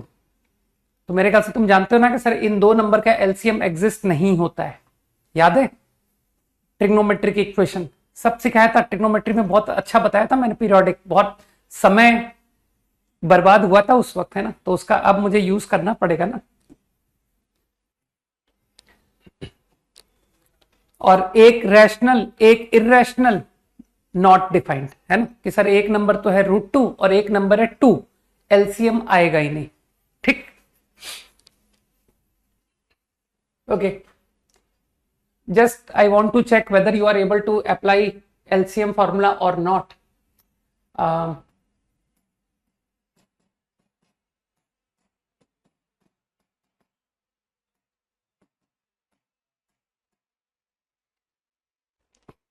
अब की बार इस फंक्शन को देख करके क्या तुमको लगता है कि सर इसमें एलसीएम में फेल?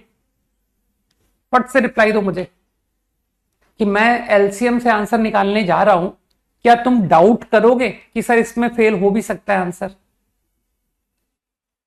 तो मेरे ख्याल से जो थोड़ी सी बुद्धि रखते हैं वो कहेंगे सर नहीं फेल हो सकता है। अरे इंटर कन्वर्टिबल कहां है? अगर ये साइन कॉस चेंज होगा तो वो कॉस 4/3 बनेगा ना यार, ना कि 2/7x बन जाएगा, है ना? तो ये इंटर कन्वर्टिबल नहीं है, तो इसलिए बिल्कुल समझो कि सर एलसीएम पर जाओ, आंसर एलसीएम से ऑब्टेन कर दो।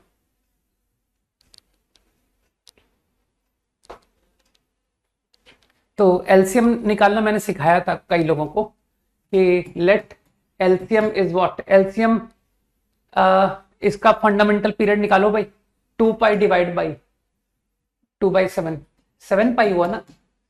इसका फंडामेंटल पीरियड गलत बोल रहा हूं क्या? 2 pi divide by 2/7, 7 pi.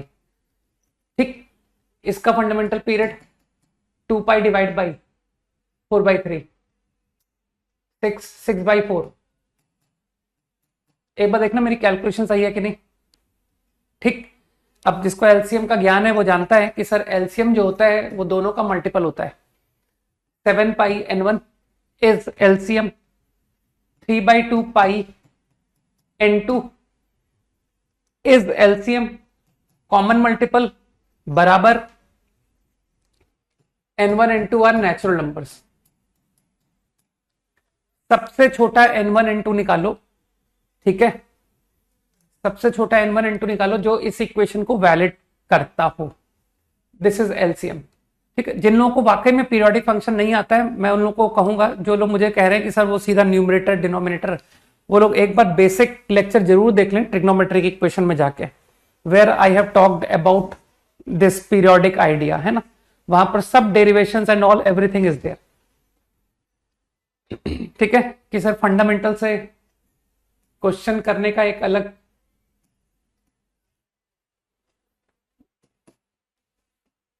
Confidence आता है ना, कि हम लोग रट के नहीं, हम लोग फंडामेंटल से सवाल करते हैं। तो your LCM is equal to, मैंने माना और तुम समझ रहे हो कि I want this equation to true, तो this equation become this calculation. ठीक है मेरी?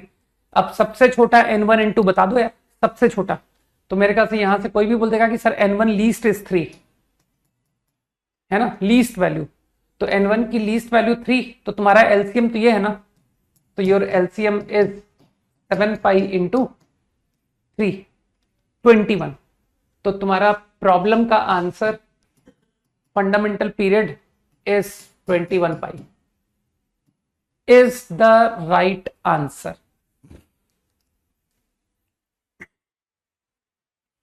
तो आई एज्यूम कि तुमको एलसीएम निकालना भी आता है। ठीक, बाकी जो लोग फॉर्मूला बेस्ड बताना चाहते हैं, ठीक है, ये वहां क्लास ट्रिग्नोमेट्रिक इक्वेशन में भी मैंने ये फॉर्मूला तुम लोग को बोला था हालांकि, ठीक है, लेकिन ये अच्छी हैबिट है ना, कि सर गो बाय फंडामेंटल थॉट बजाय मगिंग के। तो जो लोग डायरेक्टली आंसर करना चाहते हैं, दे नो कि सर न्यूमरेटर का तो लिया जाता है एलसीएम और डिनोमिनेटर का लिया जाता है एचसीएफ और फिर डिवाइड कर दिया जाता है। तो न्यूमरेटर का एलसीएम 7, 3 का एलसीएम 21, 1, 2 का HCF 1, divide LCM of numerator upon HCF of denominator, तो योर आंसर इज 21 अपॉन 1। ठीक, तो इससे भी सवाल हो जाते हैं। ठीक, बाकी ये है लॉजिक।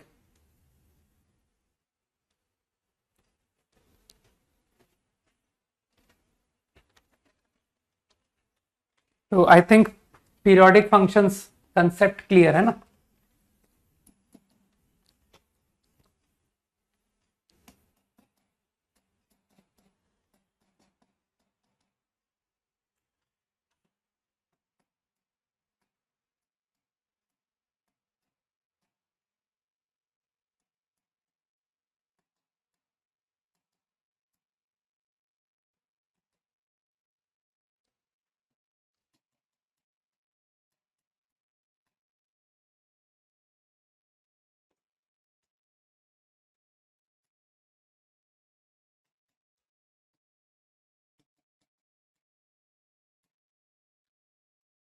क्विकली।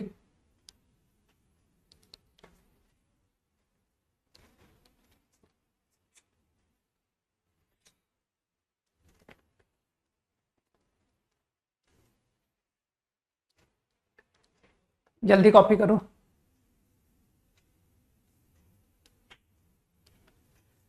ठीक है,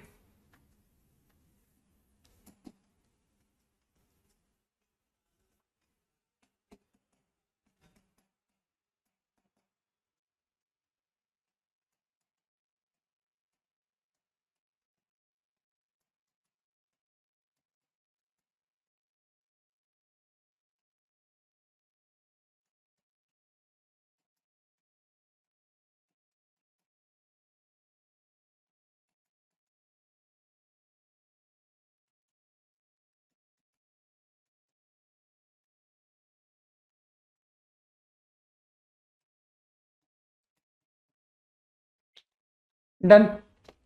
हाँ सही है। तो मेरे ख्याल से directly two pi upon mod A. तो कॉमन सेंस से कह दो कि सर इन दोनों का एलसीएम एग्जिस्ट होने के लिए दोनों का कॉस शुड बी सेम।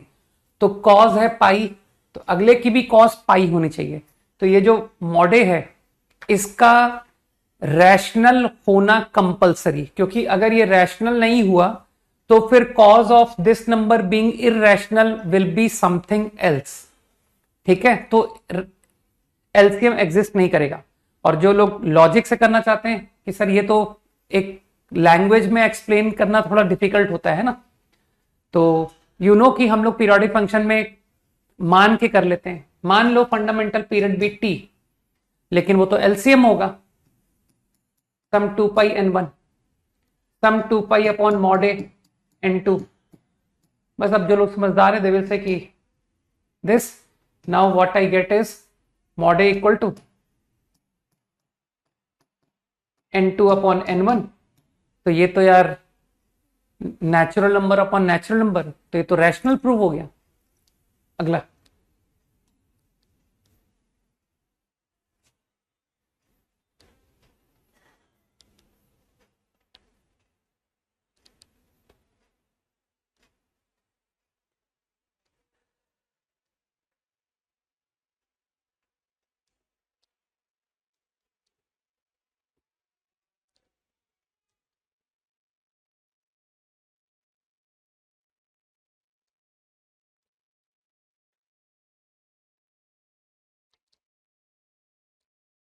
सही है प्रकार।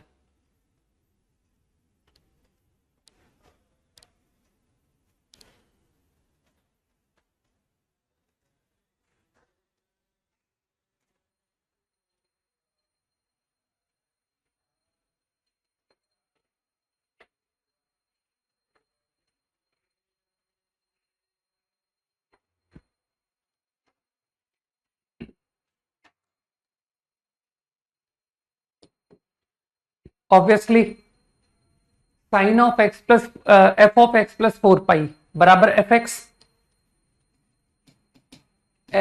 Of x plus 4 pi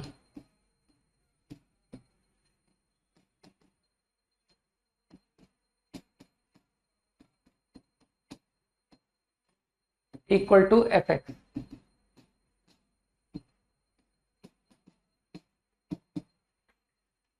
N is integer, okay, मैं मान के चल रहा हूं एन इज इंटीजर, बोला है फाइन इंटीग्रल। अब मुझे बताओ this equation is true for every x in domain, तो इसका मतलब ये आइडेंटिटी बनना पड़ेगा। इनफाइनाइट एक्स पर ट्रू है भाई आइडेंटिटी। अब तुमको ट्रिग्नोमेट्री आती है तो क्या मैं इस क्वांटिटी को साइन nx लिख दूं? एन इंटीजर है तो मानते हो दिस इक्वेशन अगर सेटिस्फाई कर रहा है फॉर एवरी एक्स तो इसे भी सेटिस्फाई करना पड़ेगा फॉर एवरी एक्स। मतलब this should also be an identity, ये भी आइडेंटिटी होना पड़ेगा। यहां तक सब ठीक। अब तुमको लगता नहीं कि सर ये इक्वेशन को आइडेंटिटी होना है फॉर ऑल एक्स, तो यार ये जो क्वांटिटी है ना this number will be what. तो तुम ऑब्जर्वेशन से बोल सकते हो ना कि साइन थीटा प्लस टी बराबर sine theta for every theta. तो T should be multiple of 2 pi,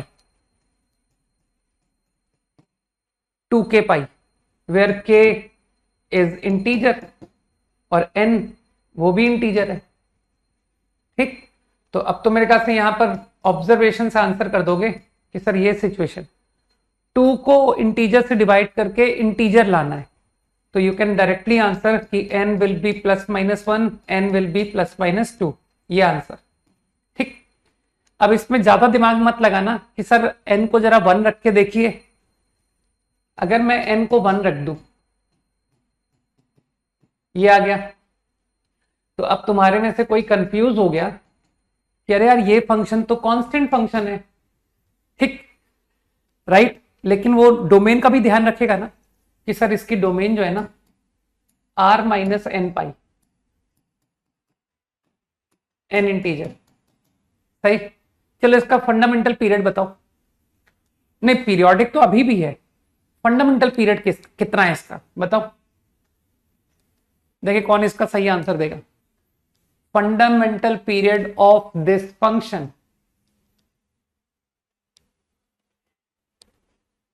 sine x upon sine x का फंडामेंटल पीरियड क्या है? नहीं बताओगे? कुछ लोग बता रहे हैं। ठीक है, पाई, करेक्ट आंसर इज पाई। ठीक है, इसीलिए यार मगिंग जो है ना बहुत बुरी चीज होती है। ठीक, दिमाग लगाओ, मैंने तो साफ लिखा था f x constant x belongs to R लिखा था। यहां तो फर्क है, तो तुम ग्राफिकली नहीं सोच पा रहे हो। पर इसका फंडामेंटल पीरियड पाई है, इट इज 1 ऑलवेज, लेकिन इंटीग्रल पाई पर ओपन है, 0 पाई 2 पाई एंड सो ऑन। तो क्या तुम्हारी डेफिनेशन का फंडामेंटल पीरियड पाई नोटिस नहीं हो रहा? डोमेन का कोई भी एक्स ले लो, कोई भी एक्स, कि सर डोमेन का ये है। हाँ हाँ, कांस्टेंट फंक्शन है, ठीक है, लेकिन फर्क है, मैंने जो नोट लिखवाया था उससे तो फर्क है इसमें।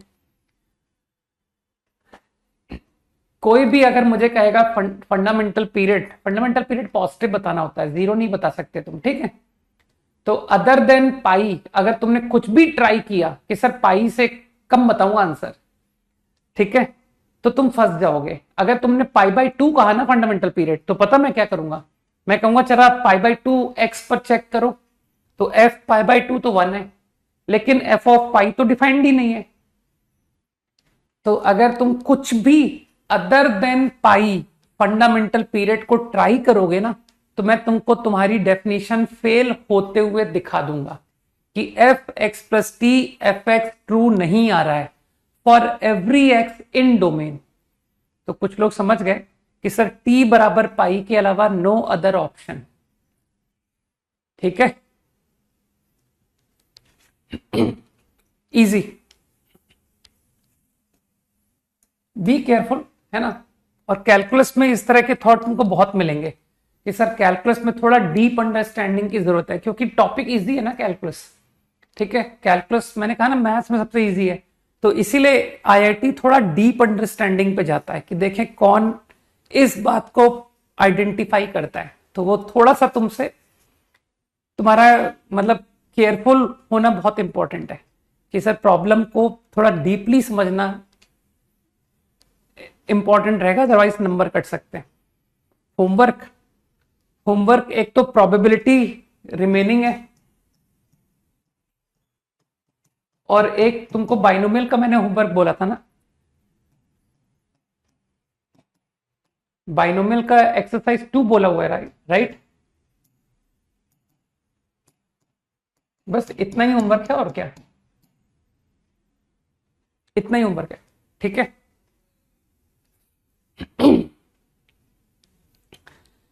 एक दो थोड़ी थोड़ी जीके वाली डेफिनेशंस बता देता हूं फंक्शन से रिलेटेड। ठीक है,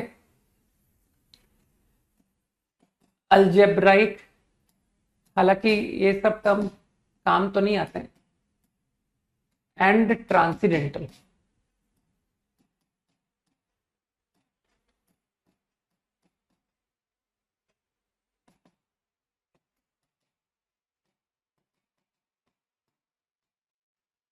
ठीक, लिखो अलजेब्राइक फंक्शन, मैं डिक्टेट करता हूं, लिखो लिखो।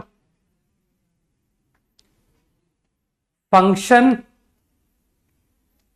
which is obtained, फंक्शन, थोड़ा ज्यादा होमवर्क हो गया क्या? वेक्टर की क्लास तो थर्सडे है। अच्छा कल ही तो है, ठीक है, इसके 10 क्वेश्चन कर लाना, ठीक है, ओनली 10। चल, function which is obtained by applying algebraic operations. चलो ठीक है, कल कल के लिए इसको हटा दिया मैंने, ओनली फॉर टुमारो। लेकिन नेक्स्ट क्लास में बाइनोमियल आई विल डिस्कस, तो कल मैं सिर्फ और सिर्फ ये डिस्कस करूंगा, ठीक है? Happy? Tomorrow homework will be this only, but next class that is on, कब हुआ, Friday, in that class I will discuss complete exercise 2 binomial।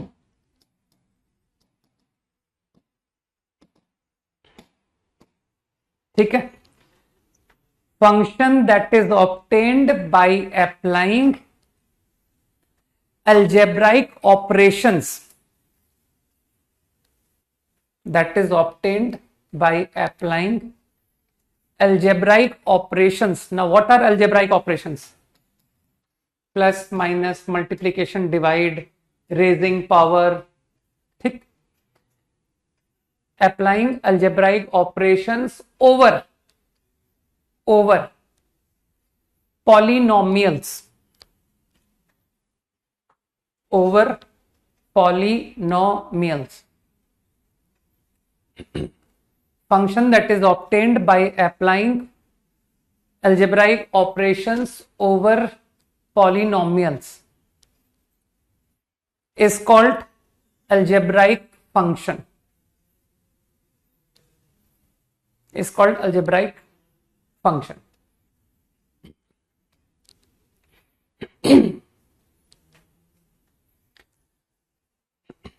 Easy problems जब कभी टाइम बचता है तब मैं डिस्कस करता हूं ना, पहले मैं कंसंट्रेट करता हूं कि अच्छे सवाल डिस्कस हो जाए, ठीक। जब पूरी शीट खत्म हो जाएगी तो देखना प्रोफिशिएंसी टेस्ट तो तुमसे खुद से ही बन जाएंगे, राइट। ट्रांसीडेंटल फंक्शन के बारे में सिर्फ इतना लिखना है, नॉट अलजेब्राइक, बस। Function which is not algebraic is transcendental. तो वेरी इजली, है ना, मैंने कहा ना ऐसे सवाल तुमको पूछेगा ही नहीं कि बताओ कौन सा फंक्शन अलजेब्राइक है, बताना कि ये अलजेब्राइक है कि नहीं।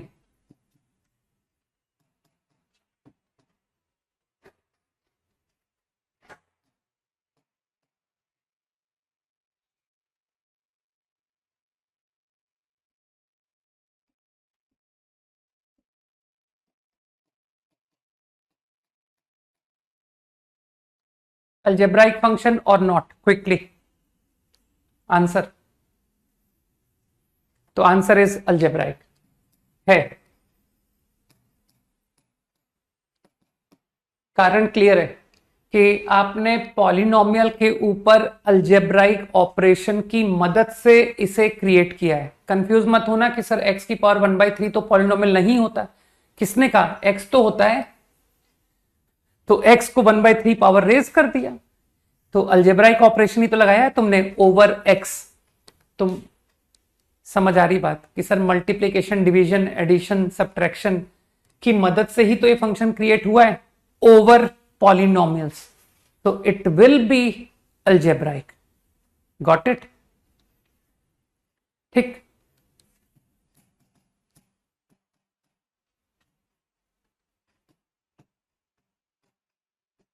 What about this function?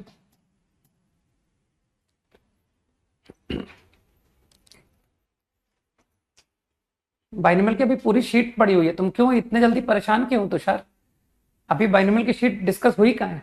ये तो अब देनी शुरू हुई है ना? और अब मैं ऑर्डर बिल्कुल चेंज कर चुका हूं। ठीक, डिफिकल्ट टू इजी की तरफ आता हूं मैं। किसने कहा कि तुमको जिस ऑर्डर में दिया हुआ है? मैं बहुत डायनामिक चेंजेस करता हूं, पता है? कोई अगर मुझको स्ट्रिक्टली फॉलो करे ना कि इनके जैसा हर साल पढ़ाऊंगा, तो वो बेचारा कंफ्यूज होके रह जाएगा कि यार ये तो कभी भी कुछ भी चेंज करते रहते हैं। How dynamic. ठीक है, तो इसलिए शांत साइलेंटली जो बोलता जाओ ना, बस चुपचाप करते जाओ, बस फॉलो करो, बस फॉलो पूरी तरह से। ठीक है, नहीं फॉलो करोगे तो दुखी होकर के आओगे एग्जाम के बाद, फॉलो करोगे तो बिल्कुल हंसते हुए आओगे और कहोगे कि सर सारे सवाल देखे हुए से लग रहे थे, सब बन रहे थे। ठीक, हाँ थोड़ा बहुत कैलकुलेशन या speed and this and that, है ना, दूसरे रीजन की वजह से प्रॉब्लम कहोगे, लेकिन पेपर देख के ऐसा नहीं कहोगे कि सर पेपर टफ था, बिल्कुल अजीब अजीब से सवाल ऐसे कभी हमने देखे ही नहीं थे। ये तुम्हारे साथ नहीं होगा। ठीक, ओके, तो I think answer is transcendental. कारण क्लियर है? This is not obtained by algebraic operation over polynomial. ठीक है ना, तो वो साइन एक्स कारण है, नॉट अल्जेब्राइक होने का। ठीक, एक नोट छोटा सा और बताता हूं, हालांकि मैं इसको एज ए नोट फॉलो तो नहीं करना चाहता, लेकिन फिर भी तुम लोग चाहो तो कर सकते हो, है ना? मेरे हिसाब से तो इतना ज्यादा इंपॉर्टेंट नोट नहीं है।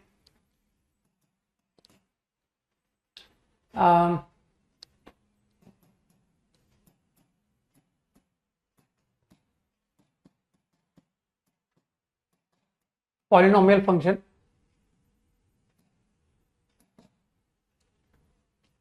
satisfy रुको,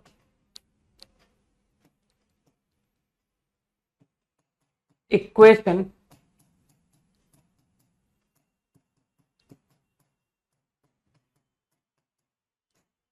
for all x except 0 is, है ना? कई लोग इसको रटते हैं, ठीक है, तो तुम भी रट लो यार कि सच कई लोग जो करते हैं हम वो तो करते ही हैं, लेकिन हम उनसे बियॉन्ड बहुत कुछ हैं, क्योंकि हम सोच लेते हैं, राइट? हम सोच भी लेते हैं, राइट? तो interested to obtain a polynomial which satisfy this equation for every x except 0। 0 पर तो डिफाइंड ही नहीं है। ठीक, तो अब मेरे ओपिनियन में तुम्हारे में से जो भी थोड़ा सा ध्यान रखते हैं, दे विल से कि सर ये तो वही सिचुएशन है ना, alpha beta and alpha beta, तो ऐसी सिचुएशन में आप हमेशा कहते हो कि इसको फैक्टर बना लो। तो I created factor, I collected one side alpha beta minus alpha minus beta, तो तुमने +1 कर लिया होगा। ठीक है, तो सर जो स्टेटमेंट आप बोलते हो उसकी मदद से मैं इस सिचुएशन पर आ गया। From here I arrived to this. ठीक, अब ये एक आइडेंटिटी है, for every x it has to hold, है ना? अब तुम बुद्धि पर गए जोर दोगे तो मान तो ये भी एक पॉलिनोमियल होगा, सोचो इस बारे में। अगर एफ एक्स पॉलिनोमियल है तो एफ एक्स -1 भी पॉलिनोमियल है, तो इसको थोड़ी देर के लिए मैंने जी एक्स मान लिया। ध्यान रखना जी एक्स एक पॉलिनोमियल है, तो अगर ये जी है तो मान तो ये g1/x है। अब बिल्कुल टोटल तुक्के से सोचो कि सर हिट एंड ट्रायल से सोच रहा हूं मैं, एक पॉलिनोमियल इमेजिन करना है जिसको x को 1/x रखूंगा तो वो 1 पॉलिनोमियल आ जाए, मुझे ऐसा पॉलिनोमियल इमेजिन करना है। तो क्या तुमको लगता है कि sir take gx like this, तो तुम तुरंत मना कर दोगे कि सर x को 1/x रखने से ये तो 1/gx नहीं आ रहा है। कई लोगों को बात समझ आई? तो तुमको ऐसा पॉलिनोमियल सोचना है जिसको 1/x रख करके 1 अपॉन फंक्शन आए। तो क्या तुम तुक्के से नहीं बोल पा रहे हो कि सर ये चलेगा, ये सही है है ना? अरे x को 1/x रख, देख आ गया ये तो 1/g। ठीक, अब अगेन थोड़ा सा और अच्छा सोचोगे तो कहोगे sir not only this, if you go for this gx then also -1/g I get. सोचो सोचो, तो क्या मैं अपनी ऑब्जर्वेशन से आंसर करूं? Your gx should be by observation it will only contain one term, x का सिर्फ एक टर्म कंटेन कर सकता है, एक से ज्यादा नहीं। और उस पर भी तुम मुझे प्लस भी आंसर कर रहे हो, मुझे माइनस भी आंसर कर रहे हो कि सर प्लस एक्स एन भी ले सकते हो, माइनस एक्स एन भी, दोनों केस में आपकी equation for every x true हो रही है ना? तो तुम अब रटना चाहते थे ना कि सर रिजल्ट रटना चाहता हूं मैं, तो what is your F X? G X F X -1, 1 plus और minus X N, where N is, N तो तुम समझते हो यार पॉलिनोमियल है, ठीक है? ठीक,